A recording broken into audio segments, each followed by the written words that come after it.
Traditionnelle rencontre des commandants des centres d'excellence de la CEDEAO pour examiner les programmes des 3 écoles de maintien de la paix et relever les défis sécuritaires qui menacent le continent africain. Commémoration du 6 février, journée internationale la tolérance zéro aux mutilations génitales féminines et l'excision, avec comme thème mobilisation et implantation de la jeunesse pour accélérer la tolérance zéro aux mutilations génitales féminines et l'excision au Mali. Lancement officiel hier à Ségou de la 11e édition du Festival sur le Niger sous le thème Culture et emploi, quelle industrie culturelle pour l'Afrique. La paix et la réconciliation nationale étaient également au cœur de cette cérémonie. Mesdames, Messieurs, merci de rester sur les programmes de l'ORTM. Bonsoir et bienvenue au journal. Le président de la République, Ibrahim Boubacar Keïta, a bouclé hier jeudi une visite d'État en Turquie sur invitation du président turc Recep Tayyip Erdogan. Un séjour mis à profit pour consolider la coopération bilatérale dans plusieurs domaines de coopération, mais aussi pour se ressourcer en termes de culture et de retour dans l'histoire même de l'évolution de la religion musulmane et l'histoire culturelle turque visitée par le président de la République qui s'est rendu sur 4 sites touristiques du pays. Envoyés spéciaux de Sissoko et d'Embawan. Aller à la rencontre de la Turquie multiculturelle, c'est l'exercice auquel s'est prêté le président de la République ce mercredi à Istanbul. Pays de destination touristique par excellence, la Turquie regorge de merveilles qui magnifient l'évolution de sa culture.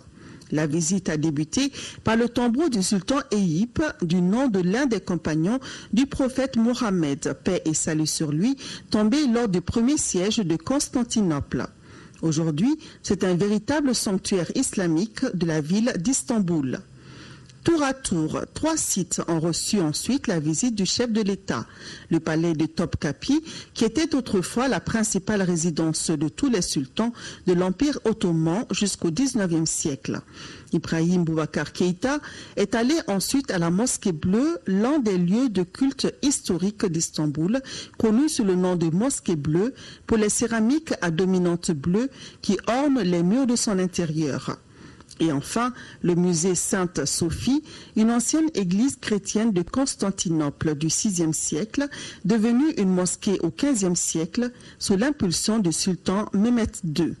Depuis 1934, elle n'est plus un lieu de culte, mais un musée. Sa décoration intérieure impressionnante, ses mosaïques, ses longues colonnes et sa couverture en coupole sont d'une immense valeur artistique, tout comme les autres sites visités par le chef de l'État. Ce n'est pas banal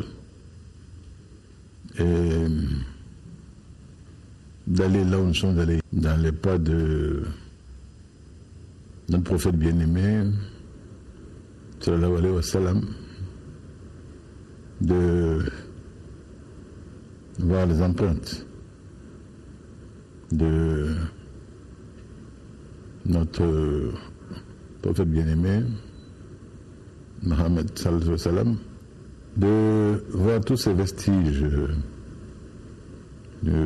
islamiques, de prier dans la mosquée bleue, la prière de Maghrib, en compagnie de l'imam du lieu. Et ce sont des choses très fortes qui vous marquent. Quand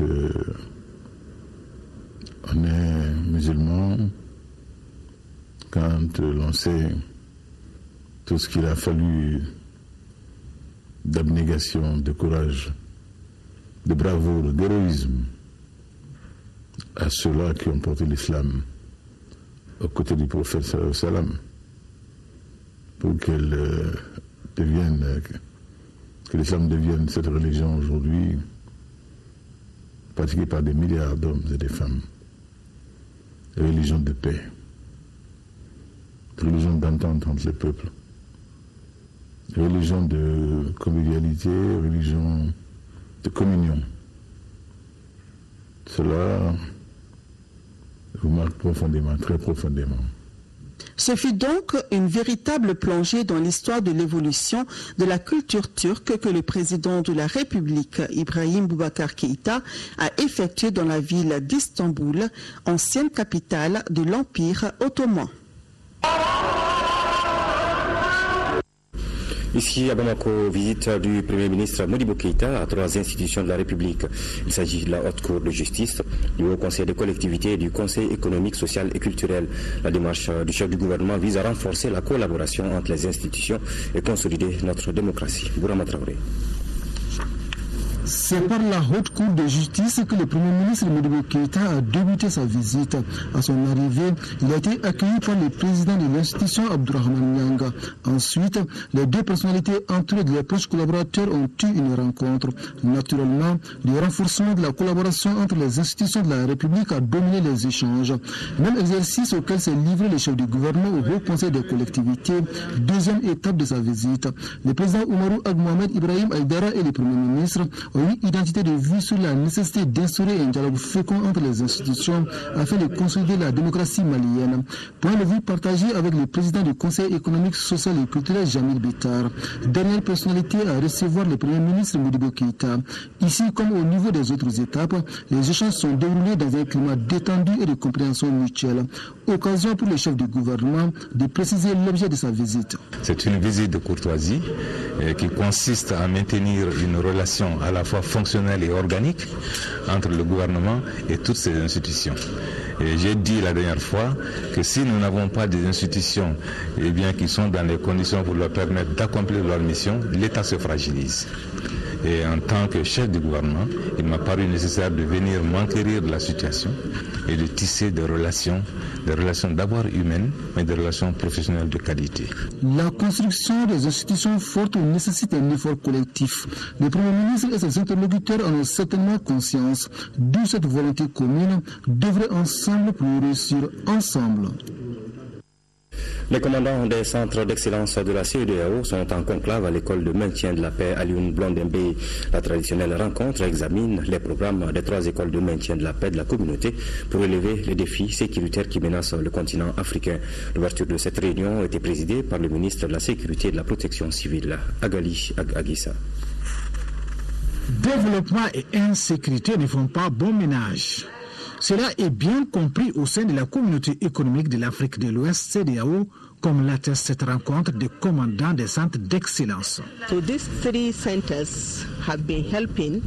Ces 3 centres aident dans la formulation de programmes de formation qui aident dans les opérations de maintien de la paix de la CEDEAO. Et aussi ces institutions aident pour tous les sujets relatifs à la paix et à la sécurité en Afrique de l'Ouest. Face au nouveau défi sécuritaire, des dispositions adaptées s'imposent aux dirigeants du continent. Il y a donc urgence à cultiver à tout prix la paix, car, comme il est unanimement admis, c'est dans le cœur que prennent naissance les conflits, donc c'est dans le cœur d'abord qu'il faut les combattre. Malheureusement, ces derniers mois, de nouveaux défis nous ont encore montré l'insuffisance des systèmes en place. Je vais parler de l'épidémie, la maladie à virus Ebola, pour l'éradication de laquelle la réaction de la communauté internationale a tardé à venir. Il appartient donc aux centres et institutions de formation comme les vôtres, qui ont toujours une longueur d'avance sur les décideurs, de tirer les leçons apprises, la voie à suivre désormais pour la gestion des catastrophes de masse. Les commandants des centres d'excellence du Ghana, du Nigeria et du Mali prennent part à cette traditionnelle rencontre. Un forum économique franco-africain s'est tenu ce vendredi à Paris en présence du président français François Hollande aux côtés de plusieurs chefs d'État, de gouvernement et responsables économiques africains. Un forum qui avait comme thème pour une croissance partagée. Les détails avec Sidiki Dambélé.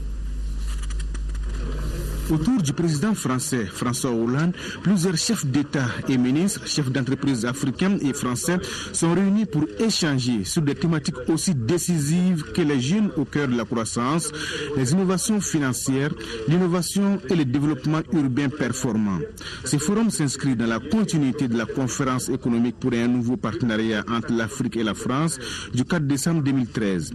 Le président français François Hollande, qui a participé à la plénière, un partenariat pour une nouvelle dynamique économique entre l'Afrique et la France, a annoncé la création d'ici la fin mars d'une banque de l'exportation destinée à faciliter la conclusion des grands contrats internationaux, notamment en Afrique. Une annonce saluée par les chefs d'État africains présents. Nous pensons qu'avec tout ce qui est prévu, notamment en matière de financement, en matière de garantie, des entreprises françaises pourront faire du partenariat public-privé dans d'excellentes conditions. Nous avons insisté sur l'élément qui est très important pour le développement de nos pays, qui est celui de la transformation. Nous sommes des exportateurs de produits bruts et nous avons un élément important de la transformation, non seulement de pouvoir ajouter de la valeur à nos produits, mais aussi créateur d'emplois. L'Afrique a l'opportunité, je l'ai dit, c'est un continent de 30 millions de kilomètres carrés, c'est 1 milliard d'habitants aujourd'hui, donc ce sont là vraiment un vaste potentiel que nous pouvons mettre en commun. Un pas de plus donc dans les relations économiques entre la France et l'Afrique. Cette rencontre a également été l'occasion de présenter le travail de la Fondation pour la croissance, dont l'objectif est d'innover les échanges économiques entre l'Europe et l'Afrique. Commémoration du 6 février, journée internationale la tolérance zéro aux mutilations génitales féminines et l'excision, avec comme thème cette année, mobilisation et implantation de la jeunesse pour accélérer la tolérance zéro aux mutilations génitales féminines et l'excision au Mali. Cette journée était placée sous la présidence de Mme Keïta Aminata Maïga, épouse du président de la République, représentée par son chef de cabinet, Mme Sidibé Adama Traoré, compte rendu de Mohamedou Doumbia. Mobilisation et implication de la jeunesse pour accélérer la tolérance zéro aux mutilations génitales féminines, c'est le thème de cette 12e édition de la journée internationale intitulée Tolérance zéro. Pour bien meubler l'événement, des sketchs, des poèmes et des musiques d'animation étaient au programme de cette cérémonie. Malgré les efforts déployés d'une part par le gouvernement et d'autre part par les acteurs terrains, force est de constater que la pratique demeure très forte dans nos communautés, d'où la nécessité de poursuivre les activités d'information à travers des sessions de sensibilisation à l'endroit de la population et de plaidoyer à l'endroit des décideurs aussi, comme consigné dans le nouveau plan d'action pour l'abandon de la pratique de l'excision. Présidé par Mme Sidibé Adama Traoré, représentant la première dame, Mme Keïta Aminata Maïga, épouse du chef de l'État, cette 12e journée a été bien accueillie par le Conseil national de la jeunesse qui a décidé de s'impliquer contre les mutilations génitales féminines. Le Conseil national de la jeunesse du Mali entend mettre toutes ses forces à la pleine disposition des autorités, des communautés et organisations en charge de ce combat en tout lieu, en toute occasion, à toute heure. La pratique de l'excision dans le monde touche plus de 130 millions de femmes selon l'Organisation mondiale de la santé et plus de 28 pays africains sont concernés par cette pratique. Au Mali, l'enquête démographique de santé 2012-2013 fait ressortir pour la tranche des filles de 4 à 14 ans un taux de 69%. Ce 12e anniversaire de la journée du 6 février m'offre l'occasion de renouveler ma disponibilité et mon encouragement aux partenaires au développement, aux organisations de la société civile, aux structures et organisations en charge de la jeunesse, en vue de rendre plus efficaces et plus efficientes les actions de communication pour le changement de comportement favorable à l'abandon des pratiques nuisibles. Le représentant des partenaires techniques et financiers, France Ekiza, de l'UNICEF, a au cours de cette cérémonie demandé la mobilisation de tous les travailleurs sanitaires pour éradiquer les mutilations génitales féminines. L'ONG World Vision remet des équipements individuels et plusieurs matériels médicaux au ministère de la Santé et de l'Hygiène publique pour contribuer à la protection du personnel de la santé. Le coût total du don s'élève à environ 70 millions de francs CFA. Aïssata Saliou Maïga. D'une valeur de près de 110 millions de francs CFA, cette donation de World Vision est composée des équipements de protection individuelle et de divers matériels médicaux. Elle est une réponse à la demande d'assistance du ministère de la Santé et de l'Hygiène publique en vue de protéger le personnel de santé et s'ajoute aux différentes formations initiées par l'ONG World Vision dans le cadre du renforcement des capacités des leaders religieux, des animateurs radio et des agents de santé. Une riposte bien conçue est requise pour répondre aux besoins de santé urgents et à plus long terme de toute la population. Les investissements et les contributions en nature provenant de toutes les sources doivent être coordonnés et déployés. À travers ce geste, World Vision Canada et celui des États-Unis veulent accompagner les autorités dans la lutte contre la maladie à virus Ebola. Occasion pour son directeur Mali de demander aux autorités maliennes de renforcer les mesures de prévention. Bien que le mal soit hors de nos frontières, nous devons de rester vigilants afin d'éviter une éventuelle réinfection. Et le personnel de santé doit être préparé et protégé.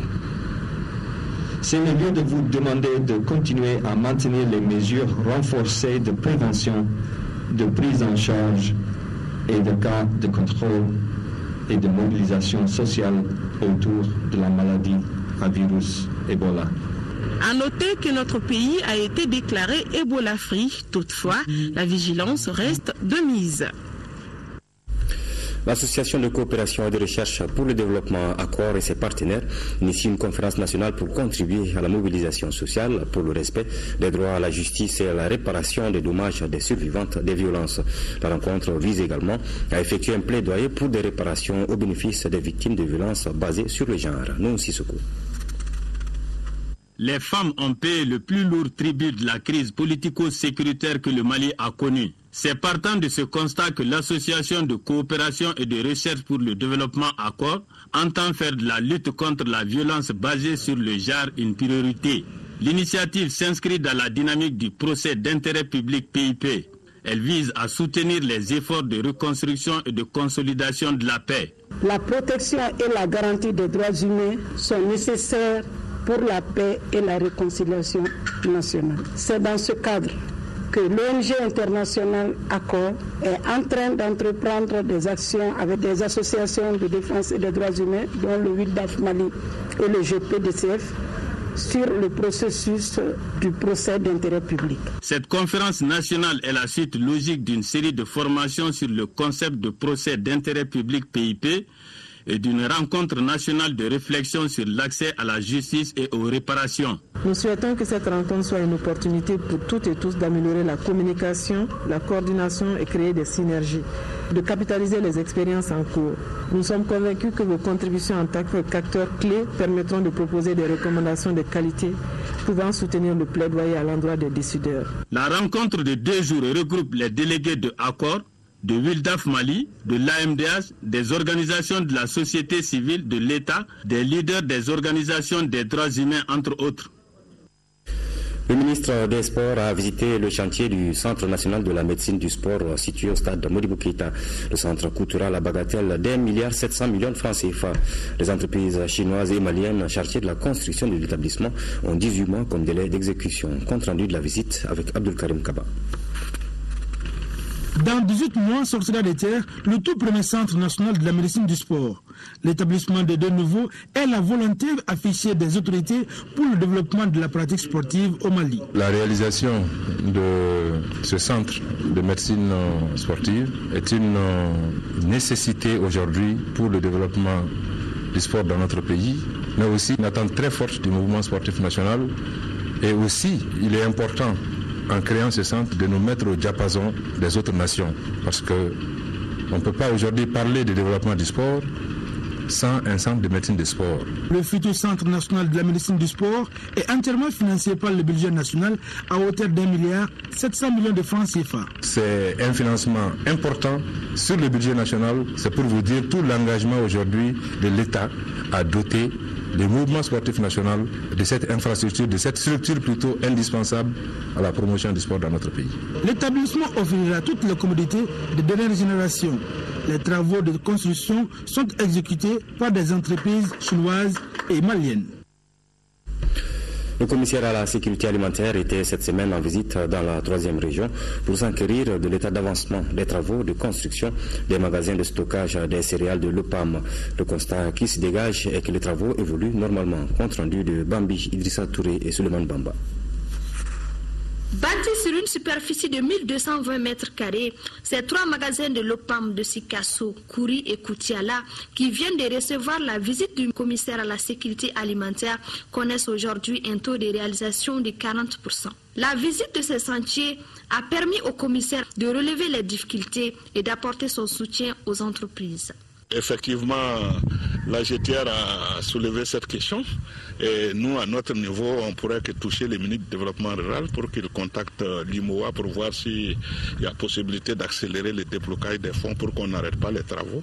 Ce serait dommage qu'avec ces rythmes-là qu'ils soient cassés. La réalisation de ces infrastructures viendra renforcer les capacités de stockage et de sécurisation de l'Office des productions agricoles du Mali, OPAM, afin de prévoir un éventuel déficit alimentaire et de maintenir les prix des céréales à portée des bourses. La construction de ces magasins rentre dans le cadre d'un projet du ministère du Développement rural de construction d'infrastructures de stockage sur l'ensemble du territoire, qui a bien voulu mettre à la disposition du dispositif de sécurité alimentaire du pays à peu près 9000 tonnes. Il faut aussi signaler que l'ensemble du programme est financé par l'IMOA. Nous sommes à Koutiala ici, nous avons vu les magasins à Sikasso, Kouri, d'une capacité de près de 1000 tonnes. Et ces magasins vont servir pour la réserve alimentaire régionale de la CEDEAO. Le contenu de ces deux communiqués avant de poursuivre ce journal. Le ministre des Affaires étrangères, de l'intégration africaine et de la coopération internationale, Abdoulaye Diop, a reçu en audience ce vendredi 6 février 2015 les ambassadeurs de 5 pays membres permanents du Conseil de sécurité des Nations Unies, la Chine, les États-Unis, la France, le Royaume-Uni et la Russie. Au cours de l'audience, le ministre Diop a fait le point de la situation politico-sécuritaire au nord du pays suite aux derniers événements survenus dans la zone et les répercussions sur les pourparlers inclusifs intermaliens en cours à Alger. Le ministre Diop a ensuite réitéré à ses hôtes la volonté du gouvernement de poursuivre les pourparlers et de conclure rapidement un accord de paix global et définitif. Les remerciements et la sincère reconnaissance des hautes autorités du Mali pour l'aide multiforme apportée et le rôle déterminant que leur pays joue dans la sécurisation et la stabilisation de notre pays. Le souhait que l'aménagement soit à l'écoute de toutes les parties prenantes dans ces efforts en vue de résoudre la crise. Les ambassadeurs ont à leur tour remercié le ministre Diop aussi bien pour cette heureuse initiative que pour la qualité des informations données. Et puis le ministre de l'économie numérique, de l'information et de la communication convie les promoteurs de services privés de radiodiffusion à modulation de fréquence à une rencontre d'échange le lundi 9 février 2015 à la Maison de la Presse à partir de 16h. Le ministre s'est compté sur la participation et la compréhension de tous. Le ministre des Maliens de l'extérieur est bien déterminé à vaincre le phénomène de la migration irrégulière. Son équipe poursuit la sensibilisation dans la région de Kaï. Hier, elle a visité les réalisations de certains migrants de retour, le jardin maraîcher des femmes de Sirimoulou, avant d'animer un débat sur le sujet à Koussadé, chef-lieu de la commune. Le récit de nos envoyés spéciaux, Bokar Sissoko et Idrissa Traoré à Kaï. Dans sa campagne de sensibilisation autour de la question de la migration clandestine, la délégation du ministère des Maliens de l'extérieur a rencontré certains migrants de retour dans la commune de Koussané. Ceux-ci ont accepté de s'investir dans l'arboriculture. Il s'agit de Sikou Kamara et de Boubou Soumaré de Sirmounou, qui ont à leur actif 3 à 4 hectares de terres aménagées. Ils n'ont pas d'endroit pour dormir et ils n'ont pas de travail. 10 ans. Ils souffrent. La seule frère qui nourrit 2 petits frères, 3 petits frères, un seul paye, vous n'en sortirez jamais. Et vous restez, le grand frère resté, et les familles gâtées, et le pays réduit. Pourtant, des opportunités existent dans le terroir. En développant l'agriculture et l'élevage, je crois que ça serait une chose vraiment qui pourra retenir vraiment les enfants. Parce que quand je dis développer l'agriculture, dans la commune, nous avons tellement de bas-fonds, et si ces bas-fonds-là sont aménagés, vraiment ça peut créer des emplois vraiment pour ces jeunes. Dans cette dynamique, la mission du ministère des Maliens de l'extérieur a visité le jardin maraîcher des femmes de Sirmoulou. Le constat est que ces femmes sont dynamiques et très actives et alimentent le marché local de leurs produits maraîchers. Elles participent ainsi pleinement à l'amélioration des conditions alimentaires. Les femmes qui sont partout engagées dans les activités maraîchères, mais qui sont aussi confrontées à un certain nombre de problèmes. Nous leur avons assuré de la volonté, de la disponibilité de l'État de pouvoir accompagner le dynamisme engagé dans ces localités. Durant les échanges avec les populations à Koussané, les exposés des experts du ministère ont porté sur les difficultés majeures et les causes de la migration. Les populations de plus en plus intéressées par le sujet ont exprimé des besoins. Ceux-ci sont relatifs à la création de centres d'apprentissage des métiers et à l'accompagnement des femmes dans le cadre du maraîchage. En deuxième région, le bureau politique national du Rassemblement pour le changement RPC a procédé jeudi à Touba dans le cercle de Banamba à sa rentrée politique. Les dirigeants et les représentants des partis amis du RPC ont aussi invité les populations à contribuer au renforcement de la culture de la paix dans notre pays. Reportage de Brema Kone. Une séance de lecture du Saint-Coran, des exposés sur la santé, la lutte contre l'insécurité ont constitué la quintessence de la rentrée politique du Rassemblement pour le changement RPC. Ce rendez-vous politique de Touba se veut une opportunité de prôner une paix durable dans un Mali fort, uni et prospère. Il nous faut retrouver la paix et la quiétude à travers l'étendue du territoire national. Nous souhaitons que là, les accords d'Alger puissent aboutir à une paix durable dans notre pays. C'est pourquoi nous avons placé notre rentrée politique sous le thème de l'insécurité, où qu'elle soit, au nord, au sud, à l'est, qu'ensemble on puisse trouver une solution. Cette rentrée politique marque un tournant décisif de la vie du parti RPC. Elle contribue à galvaniser les militants pour les élections communales à venir, histoire d'améliorer la performance électorale du parti. Le RPC ne peut que se réjouir aujourd'hui de cette rentrée politique qui visait à sensibiliser ses militants, qui visait aussi à les mobiliser pour les élections municipales à venir. N'oublions pas que là, les élections législatives passées nous ont accordé 49% du suffrage exprimé dans le cercle de Banamba. Le RPC adhère à la convention des partis de la majorité présidentielle. Sa vision est de soutenir les plus hautes autorités du Mali pour la recherche du mieux-être de population. Les bailleurs, les représentants de l'État et les acteurs du programme de développement de l'irrigation dans le bassin du Bani et à Sélingué ont procédé à la revue à mi-parcours du programme à travers une visite des réalisations à Djenné. Interviennent dans ce programme la BOAD, la BID, la BADEA, la BIDC, le FIDA, le FSD, le FKDA, le FOPEP, Exim Bank de Corée et le gouvernement malien. D'autres précisions avec Ibrahim Alaï Chokari. La visite des ouvrages et les rencontres avec les bénéficiaires ont permis aux partenaires techniques et financiers de mesurer ce qui a été fait et ce qui reste à faire dans la réalisation des infrastructures du programme. Le programme de développement de l'irrigation dans le bassin du Bani ambitionne de changer la vie des populations. Pour ce faire, les activités du programme touchent de nombreux exploitants. Grâce à cet ouvrage-là, Djenné, on est resté parce qu'on a pu cultiver nos champs. Tout le monde veut avoir des champs là-dedans. Les travaux de construction du seuil de Djenné, l'aménagement de plus de 5000 hectares à Djenné, l'aménagement du périmètre de Sarantomo 1000 hectares, la construction des voies d'accès et les digues de protection connaissent un état d'exécution satisfaisant. Les partenaires techniques et financiers sont venus trouver que les travaux sont nettement en avance sur les délais consommés. Ce qui prouve qu'il y a des entreprises maliennes qui sont à la hauteur. Nous sommes vraiment satisfaits parce qu'on a vu que les aménagements avancent et l'ouvrage mère qui est le seuil est vraiment à un état d'avancement appréciable, notamment le génie civil. Il y a un petit retard au niveau des équipements hydromécaniques qui doivent être financés par la partie coréenne. Et quand on sait que c'est un financement qui est lié, donc ça pose un peu de problème. Les financements sont attendus de plusieurs autres bailleurs. La mise en valeur ne peut pas s'effectuer sans qu'on ait le financement de ce cap. Au départ, on était avec 11 bailleurs de fonds. Et aujourd'hui, on est avec 9. Les populations réinstallées ont bénéficié de nouvelles habitations et des structures sociales de base, dont les écoles et les centres de santé.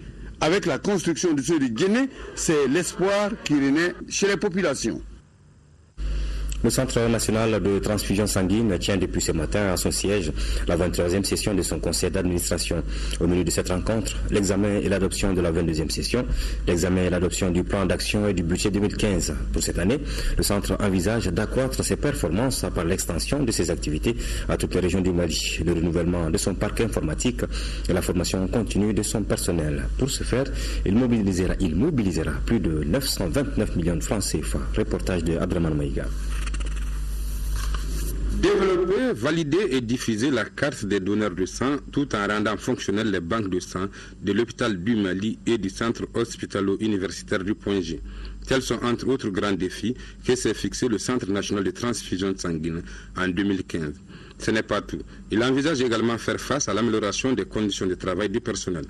Pour atteindre cet objectif, le centre a inscrit dans ses priorités la modernisation de son parc informatique tout en assurant la formation continue de ses travailleurs. Nos travaux porteront sur l'examen et l'adoption du rapport d'activité de l'exercice 2014, l'examen et l'adoption de l'exécution du budget de l'exercice 2014, l'examen et l'adoption du plan opérationnel de 2015, l'examen et l'adoption du projet de budget de l'exercice 2015 et l'examen du manuel de procédure du Centre national de transfusion sanguine.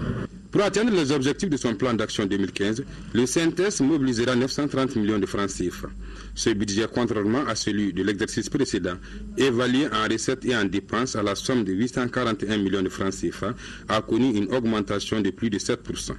Ce budget 2014, mobilisé à plus de 97%, a permis au CNTS de réaliser plusieurs activités, parmi lesquelles la collecte de plus de 45 000 poches de sang dans le district de Bamako et l'organisation de plusieurs campagnes de sensibilisation sur le don de sang. En ce qui concerne l'exécution des dépenses, c'est sur la subvention de l'État que nous avons enregistré le plus fort taux, soit 99,45%. L'appui des partenaires a contribué à rendre disponibles les intrants de transfusion et à assurer la continuité de l'activité transfusionnelle sur toute l'étendue du territoire. Cette session sera également l'occasion pour les administrateurs d'échanger et de trouver des solutions à certaines difficultés rencontrées par le CNTS en 2014, comme par exemple l'insuffisance des ressources humaines ou encore la lenteur dans la procédure de passation des marchés de consommables et réactifs. Le Centre national de recherche et d'expérimentation en bâtiments et travaux publics CNREX BTP a tenu lui ce matin la 17e session de son conseil d'administration. C'était sous la présidence du ministre de l'Équipement, des Transports et du Désenclavement, Mamadou Hachim Koumaré. Une session qui a passé au peigne fin le rapport d'activité et le budget 2015 de la structure. Lamine Keita. Avec un budget de 850 millions de francs CFA pour l'année en cours, le Centre national de recherche et d'expérimentation en bâtiments et travaux publics ambitionne de renforcer ses compétences en matière de recherche dans le domaine du BTP. Cette rencontre se tient dans un contexte difficile pour le centre qui est confronté à d'énormes difficultés, dont la concurrence déloyale. Il faut qu'on donne cette explication au grand public. Ce n'est pas seulement l'État qui doit consulter les CNREX. Nos clients, c'est tout le monde, tous ceux qui interviennent dans l'œuvre de construire. Parmi ceux-ci, il y a l'État, effectivement, il y a les particuliers, il y a les bureaux d'études, il y a les architectes, il y a d'autres structures. Donc tous ceux qui construisent doivent normalement, dans le domaine du BTP, venir consulter les CNREX. Le budget 2015 devra permettre de relancer les activités du centre selon le président du conseil d'administration.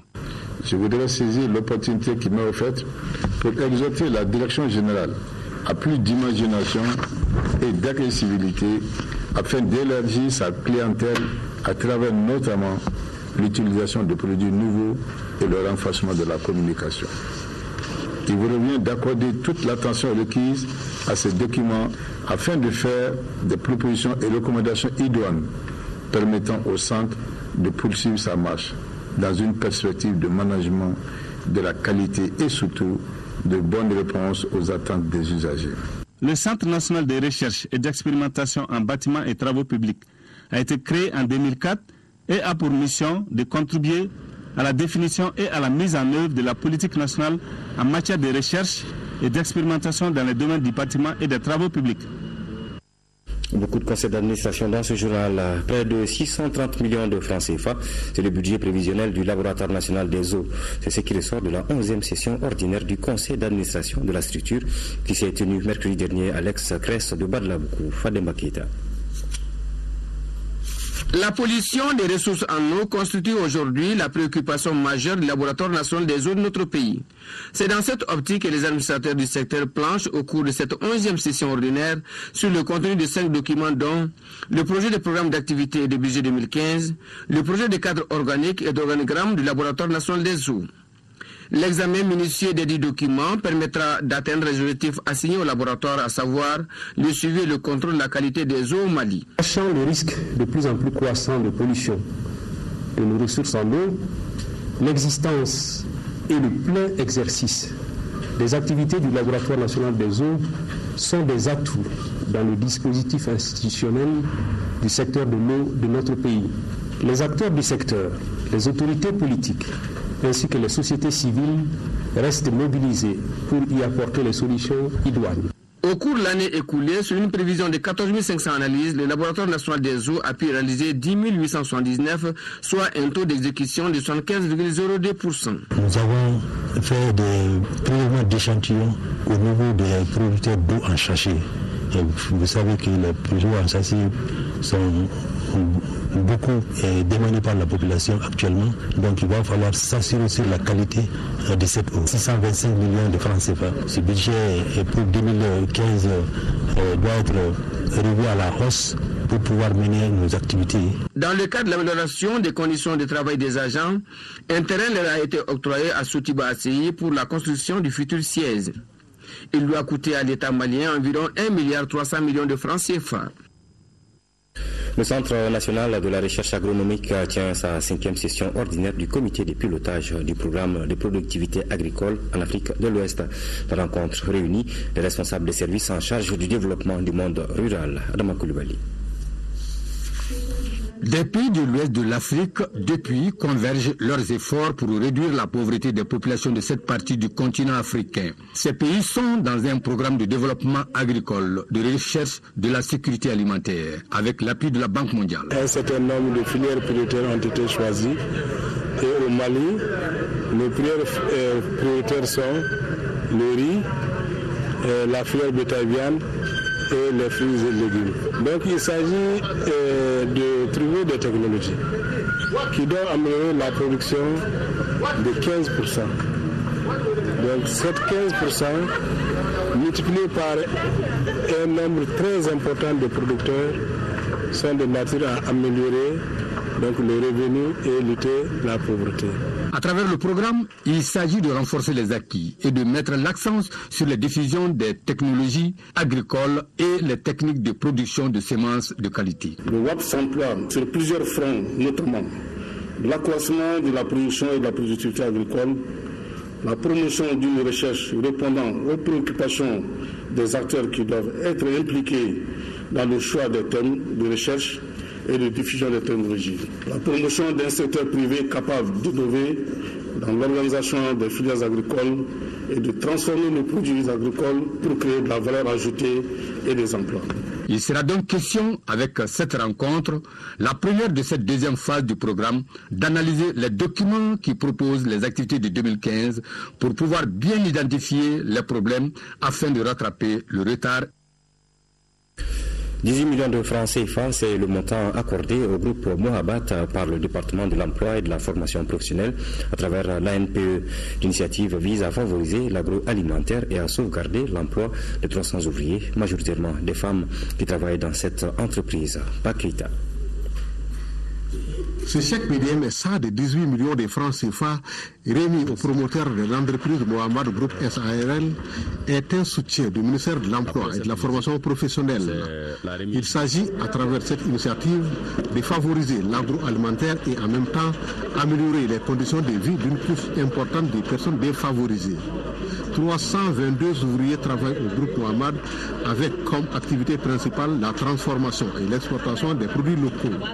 C'est le lieu pour moi de remercier le ministère de la formation professionnelle, le lieu pour moi de remercier l'ANPE pour cet appui, pour la marque de confiance. Cette unité, elle a été créée. C'est par rapport au développement de l'agro-industrie au Mali d'une façon générale et surtout de la filière anacarde.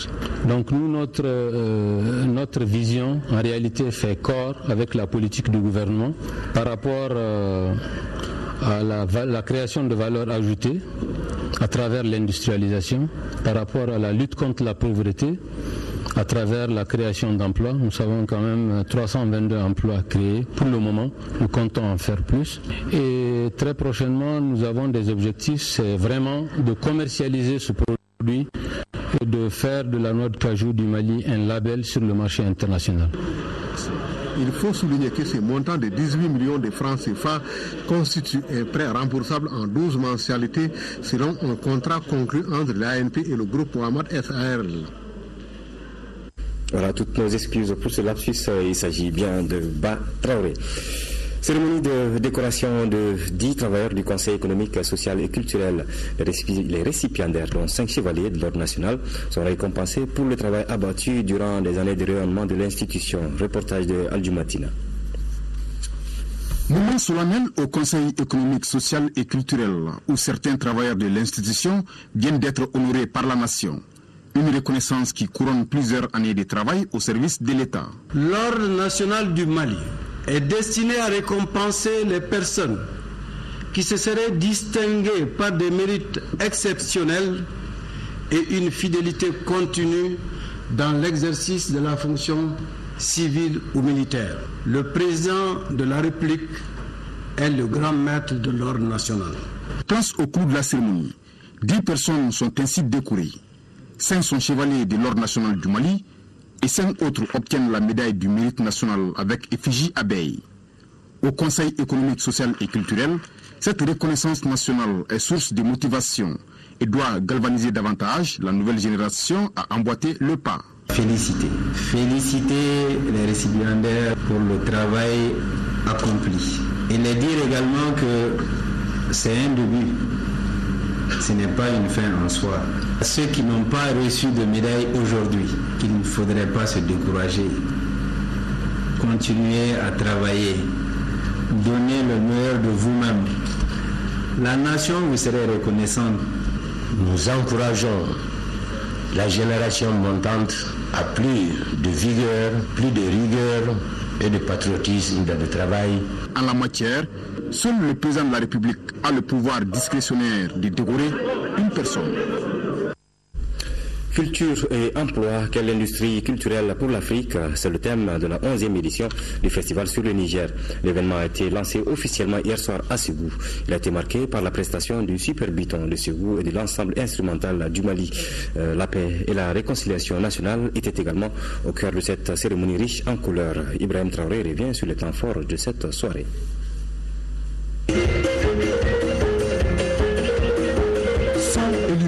Pour ouvrir officiellement la 11e édition du festival sur le Niger. Comme tous les ans, le ton est donné par Neba Solo et son groupe.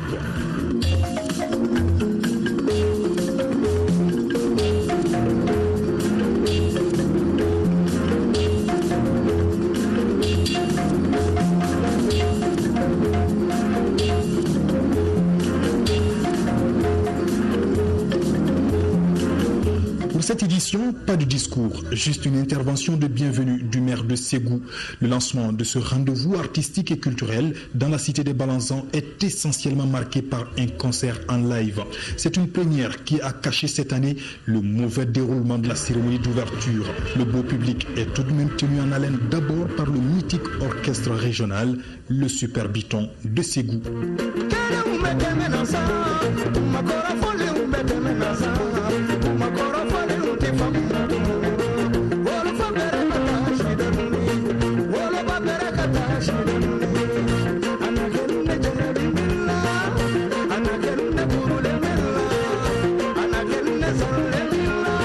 L'ensemble instrumental du Mali était là aussi pour revisiter son répertoire au grand bonheur des festivaliers. Il a chanté et dansé avec le public la paix, la réconciliation et l'unité nationale.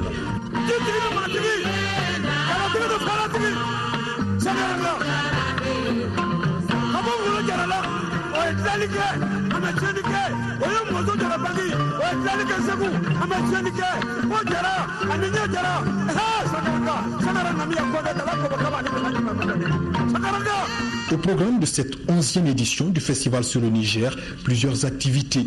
On note le colloque international de Ségou, des conférences débats sur des sujets d'actualité, la foire du festival, des expositions d'art ou encore des concerts géants. Le tout se déroule autour de la thématique culture et emploi, quelle industrie culturelle pour l'Afrique. Belle fête donc du côté de Ségou. C'est la fin de ce journal. Merci de l'avoir suivi. Bonne suite des programmes sur votre télévision.